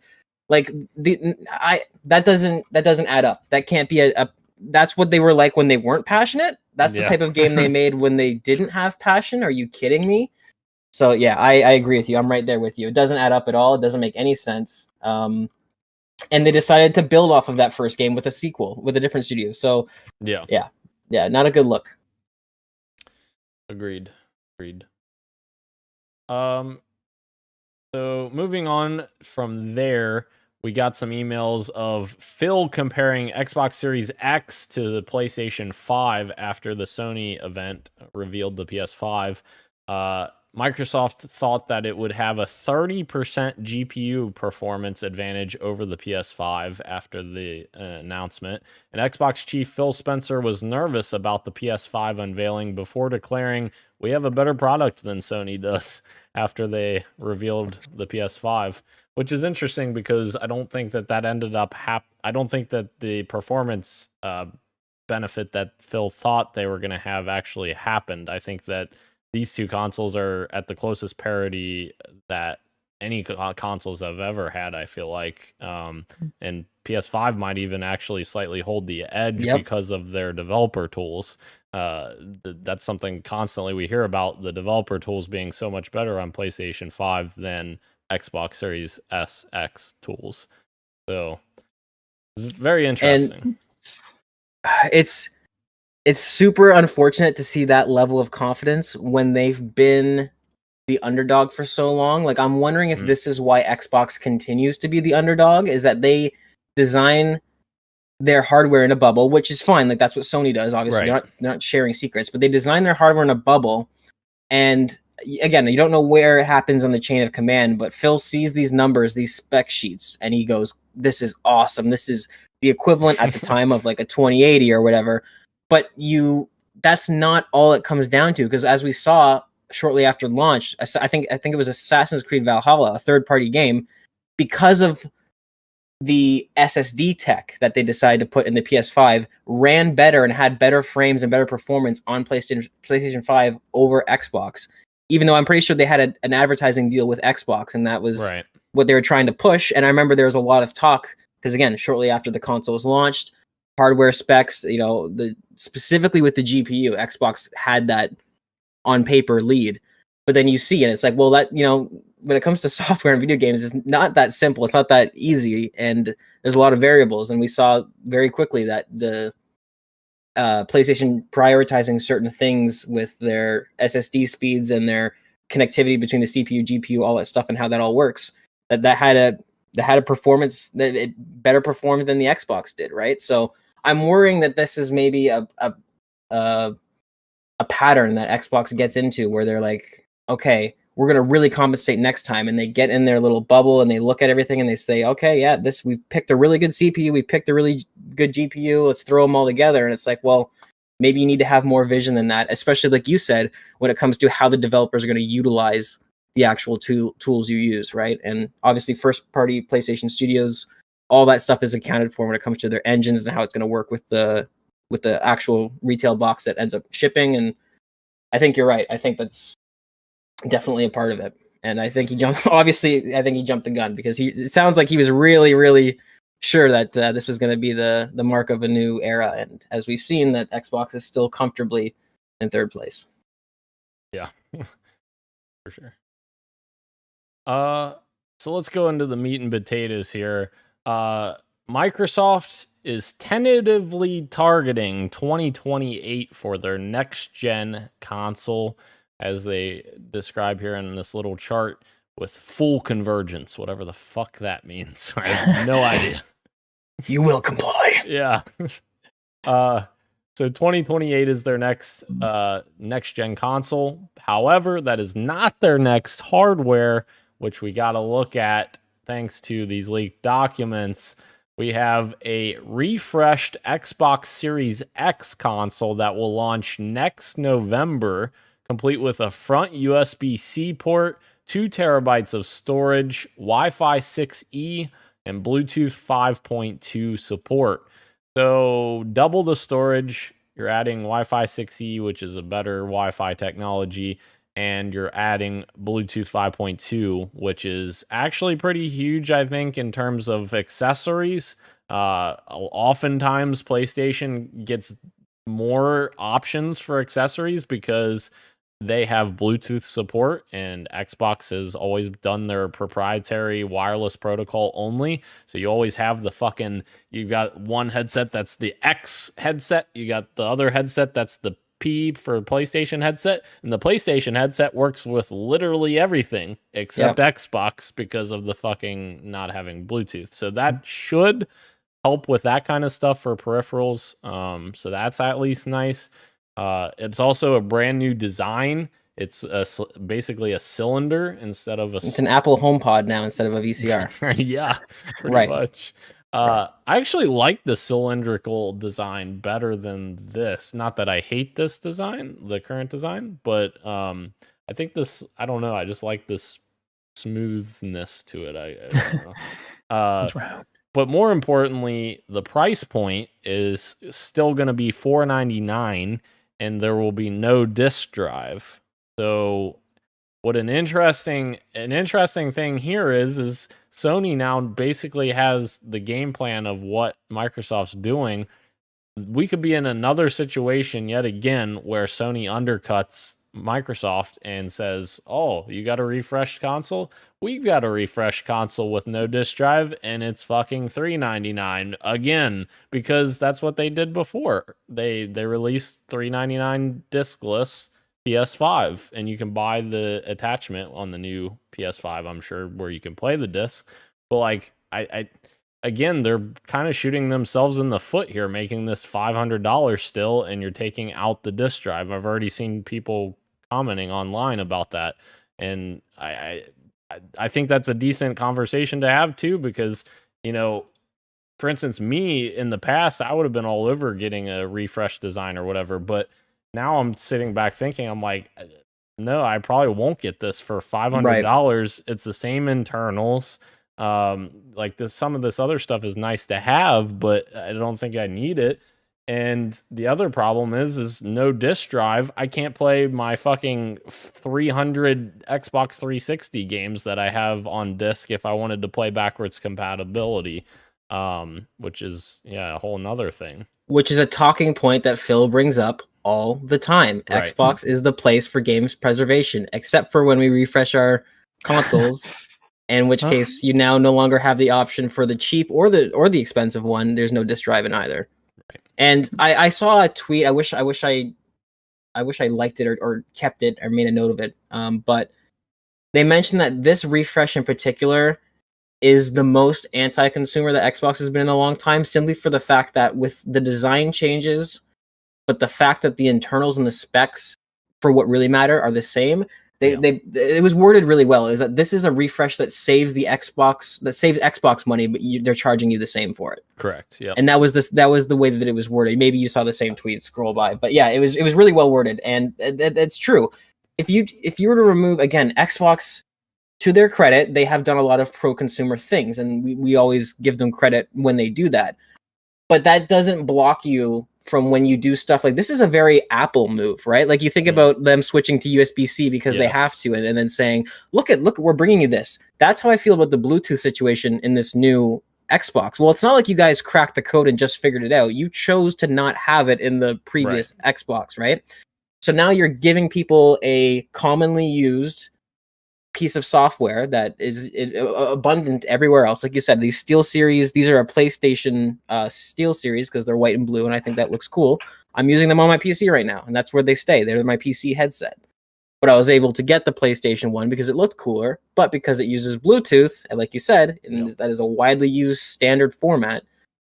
So yeah, like when I think of the selling points of this, I think this is a very it's almost uncharacteristically Xbox. And who knows, because we don't know definitively when the date of these documents. So hopefully that this has changed, and maybe they have put in, like, all they would have to do to justify this for me is a more powerful graphics card, right? Even if they're not jumping to the next generation saying, oh, this is going to do 8K 30, but just a more consistent, you're going to get more 4K 60 frames options or what have you. Yeah. But the fact that this is just, hey, we're adding, you can now use headphones that you've already bought that have been available on other consoles and other platforms since the dawn of man. Now you can use them with Xbox, but give us the same amount of money. I don't know. Or better. And like you said, losing the disc drive, right? Yeah. Phil's all about game preservation. Xbox is the platform for that. And when we talk about their plans for 2020 or for their next console, if we get to that, right? Like this is all looking in the opposite direction of game preservation, which is what you've been talking about for a while. And I mean, we had this conversation about mid-gen cycles or whatever, and I told you guys I don't think that we're gonna get a mid-gen upgrade for Xbox, but like this is the perfect opportunity to introduce this digital version, make it 1 terabyte. It doesn't have to be 2 terabytes. A digital version at $399, and then keep the same design language with a disk drive for $499.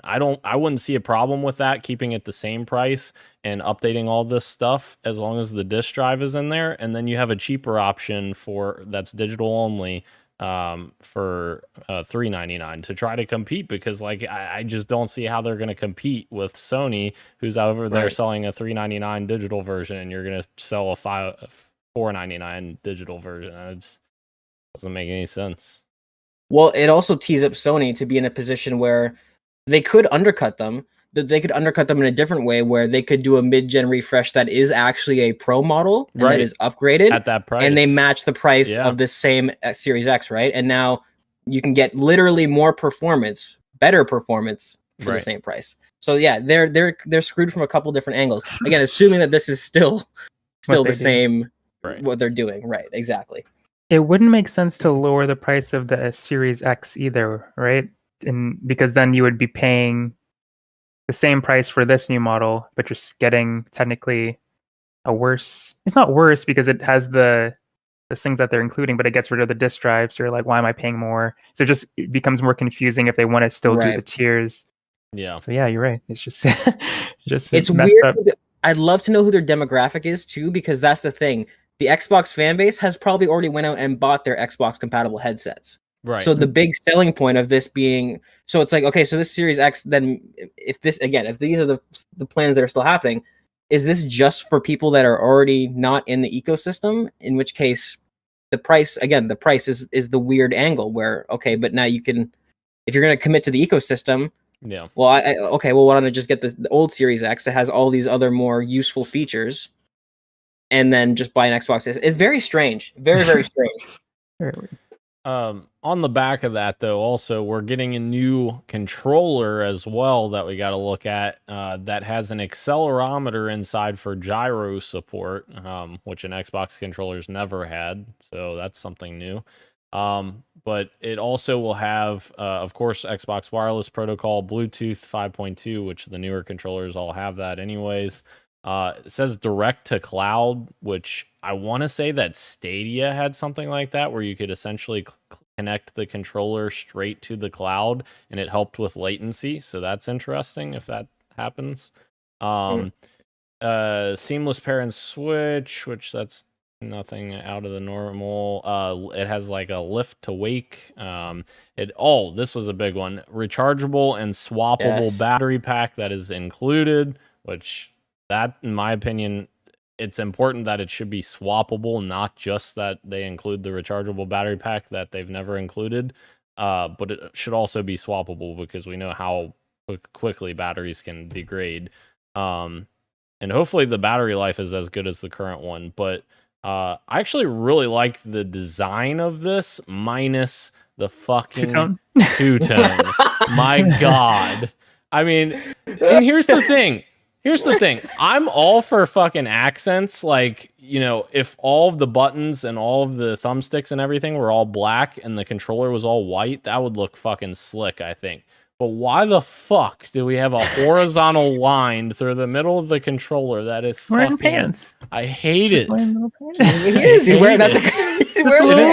It's exactly the same as the fucking DualSense. It's the same fucking thing. I hate that. So, as our resident two-tone supporter, yeah, I'm going to come in and say that this is not a good implementation of two-tone. And you use the DualSense as an example. I think those are two different leagues. I think that when it comes to two-tone, the DualSense is exactly how it should look. I think it's much better balanced. Rashan bringing up the pants comment, like I don't think this controller looks. It's very strange. It's not even like, okay, if the black is supposed to be like a grip that prevents finger, smudges, all that stuff. Because the white gloss is not looking good for me too. Like the gloss, that's never a good idea, especially on anything that you touch. Yeah, fingerprints galore. Automakers have just learned this with taking all their controls off of piano black and putting it to flat black, and now Xbox is going the opposite way, which doesn't make any sense. But even if the black is supposed to be a rubberized thing, like it doesn't come up far enough on the side. Like I'm looking at this, so where your hands are naturally and where your thumb's going to be if it's not on the sticks. Yeah, I'm like, this doesn't even come up far enough, and it doesn't have the right areas where it's like it almost seems like, let's make it two-tone. Okay, make the bottom half black. Like it doesn't scream well thought out to me. So as someone who is all about that two-tone life, this one is not. It's not doing it for me. I'm not a fan of this controller. It does not look, and I know that they said the ergo is supposed to be the same, but looking at the curved edges, like it seems like it looks less ergonomic to me. Like that was my immediate. Like it looks very cylindrical, like less not shaped to the hand almost. I don't know. I do like that it's more compact. Like the buttons seem to be closer together. I like that because like the current controller's much fatter. And I feel like that would feel a lot better having that a bit more compact. So like I do like that aspect of it. Is this going to be an upgrade to the Edge, or is this still below that? Like not the Edge, sorry, the Elite Xboxes. The Elite. I think this is replacing the core controller. It is. I think this is their new generation of what the core. And then that's the thing. We don't know what the Elite version of this will. And they did, and the leaked document did mention a new Elite controller as well, but it was mentioned as not having funding yet. So so it's not confirmed, right? Right. But yeah, essentially that controller would take all the new stuff from this one, but then I guess make it better. I don't know. yeah, so we got all of that information. They say that the Series S refresh is supposed to launch September of next year, which would launch at $299 for the 1 terabyte, which again, they just released a 1 terabyte Series S that is $50 more. The carbon black one, it's $349. So like now if you're looking at this, you're like, all right, I'll just wait till next September when it's $50 cheaper. But yeah, we got all of that info. We've got some game information as well, which Gage probably was about crying when he saw this. The leaked Xbox emails mentioned Red Dead Redemption 2 for next gen, so we might be getting a update there. There was rumors. This is where the dates is the big curveball, because there are rumors that was canceled. So depending on when this leaked, because that's the thing. Somebody, it might have been Tom Henderson, but somebody had mentioned that Rockstar had decided to cut that and that they weren't going to do a next gen version. So depending on this, I'm hoping that this is current and this is true. But if it's years old as everything else is, this might not. I mean, it might not. Don't hold your breath over it. One thing that I also thought was very cool that I forgot to mention in the console segment is custom consoles in Xbox Design Lab. That sounds really cool. Yes, I was gonna poke that if you didn't bring that up. That is very cool. That is one of the best things that Xbox does. The fact that you can go on and design your controller with a level of customizability that is something that you see out of like third party like Scuff or something like that.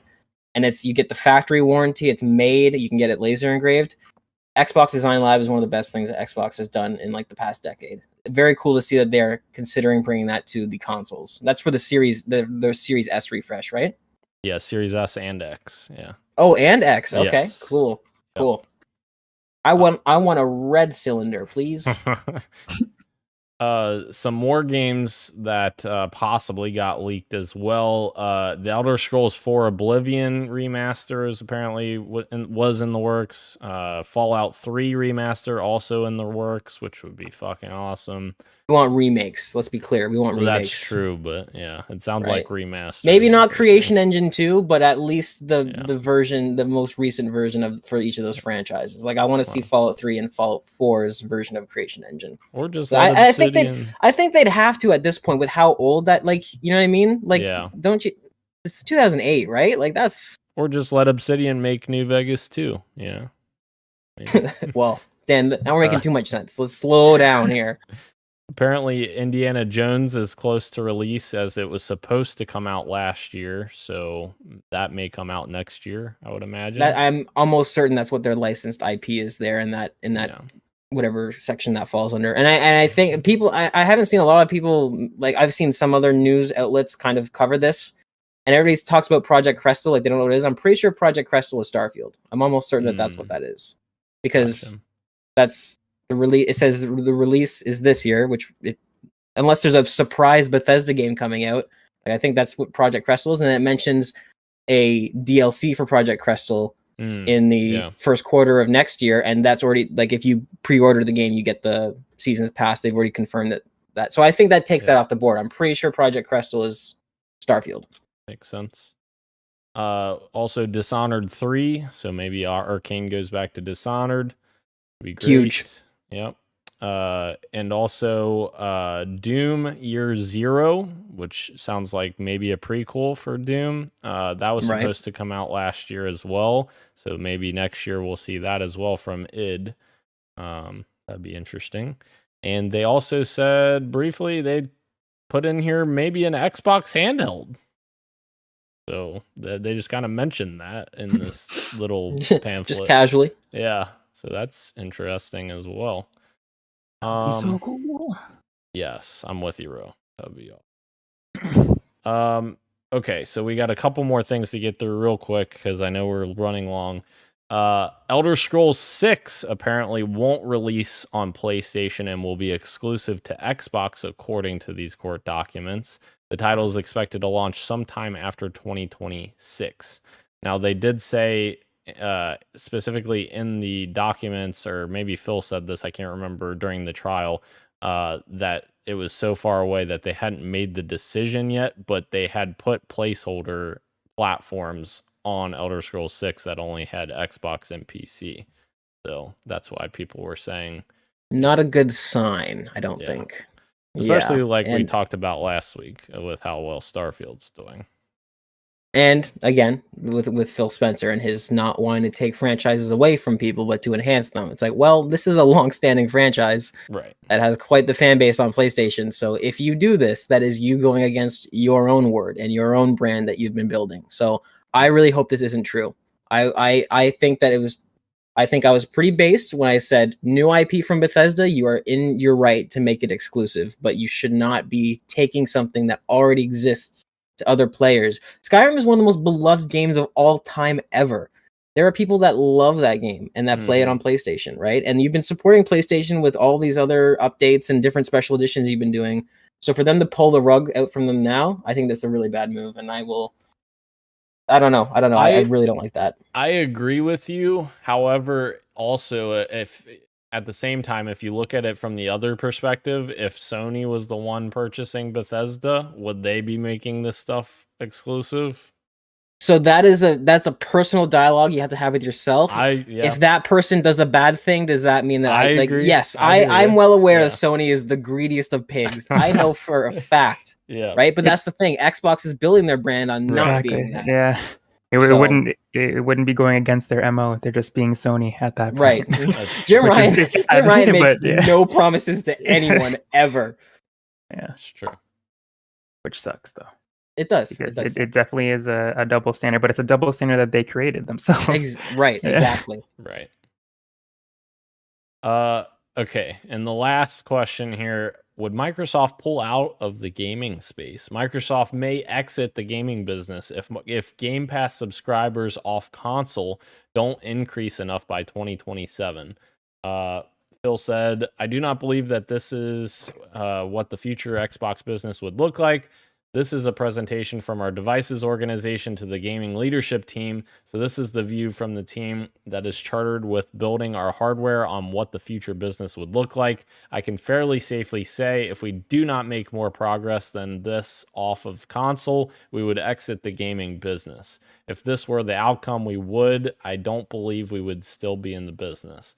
A majority of our customers are found off of our own hardware, I would hope by earlier than 2030. So when you asked me if I agreed with this chart that the light green and blue, depending on what colors you see there, would have to be much larger, much earlier, I would say by fiscal year 26, 27, that we should be in the position or we'd have to make a different decision with the business. Which I think personally, I think part of this is like, I think Phil has a lot of confidence in Game Pass and what it can become, because that was kind of his baby. And it's still relatively new. So like if they get into their cadence of releasing a new big AAA game every quarter like they want to, I feel like it'll definitely get there. And I think this is kind of his confidence of that speaking out of that. But also remember, this is also in the court presentation for the acquisition of Activision, so they kind of also have to be like, oh, poor me, we may not do well if we don't have this other thing. So like, there's also that is I didn't think about that. I totally disagreed with you originally on this, and that's an interesting perspective that I didn't consider. That could be that they're definitely playing it up. I lean more towards the other side still, only for the fact that how long Game Pass has been out, like it is a relatively new product, but the relativity changes when they've been given a blank check. Like right. Microsoft has given them a blank check, it's not forever because the amount of money they have been spending on this, right, is insane. So even though it's a somewhat new service, I think the time is relative when there's this much money at stake. I think Microsoft is not willing to give them this if they don't see results, because Game Pass has been incredibly consumer friendly, and we know that is at the cost of Microsoft, right? Some of these deals that have leaked before about the prices that they're paying, and even in this round of leaks, we've seen that what their estimates are for what they think third parties would ask of them if they were to try to get day ones, and these are not small numbers. So Yeah. Xbox has been spending a crazy amount of money, and like you said, Phil Spencer is all in on this, right? This was his effort to kind of save the brand, and I think that he's committed to it now, and I think they've positioned themselves into a corner where this kind of has to work for them, right? Otherwise, because there's no return on this game, it's not like they can just sell. The Game Pass isn't a physical product that they can just sell off. Like, oh, we don't want to do this anymore. Like, it's you've put all the money in already. You have to just get the results now. So. Yep. I agree with you. That's a very interesting perspective. That it definitely could be over dramatized, and maybe the actual timeline he has gives them a bit more time, and he's just kind of, like you said, trying to make it a bit more for us. We're the underdogs, blah blah. But I think there's probably a lot more elements of truth to this, where he probably is at least being checked on very much. There's no way you get a blank check and no follow up. You know what I mean? So. It's interesting. It's interesting to see their projected timeline and where they think they need to start turning things around. Indeed. Keurig says, wish I could customize an Xbox controller with a Switch logo. Sony would pull it in a heartbeat. I'm okay with Xbox pulling it. I guess he's talking about Elder Scrolls. And Glenn says, what are you talking about? Why would you want to have smaller? You got baby hands. No, I have big hands, Glenn, but I'm saying like the thickness of the controller doesn't need to be that thick, we'll see. I don't know.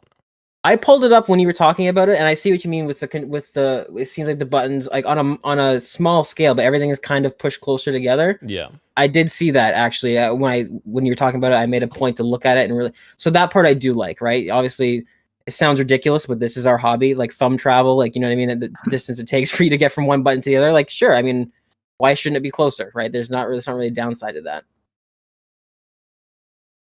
Agreed. Bro, I apologize for this last segment. We've, No, it's okay. It was a good segment. It was a good segment. I just don't have that Xbox knowledge like you guys do. Right. But that's fair. That's why we had you. Ro and I have reversed. This is how it goes with the Nintendo conversations. Exactly. Ro was dominating everything when it was fucking, all the Final Fantasy like games, Right. And the Toadette lore and Toadette lore. Oh my god. Hell yeah. All right. Let's get us out of here before Gage is late. All right. Thank you to everyone watching us live on YouTube and Twitch, as well as podcast services everywhere, including Apple Podcasts, Google Podcasts, Spotify, and everywhere else you get your podcasts. Thank you, Ro. Thank you, Gage. Thank you, Christian. Get better. I am Daniel, and this has been Podcast PXN, and we are out. Much love, and keep on gaming. See ya. Peace.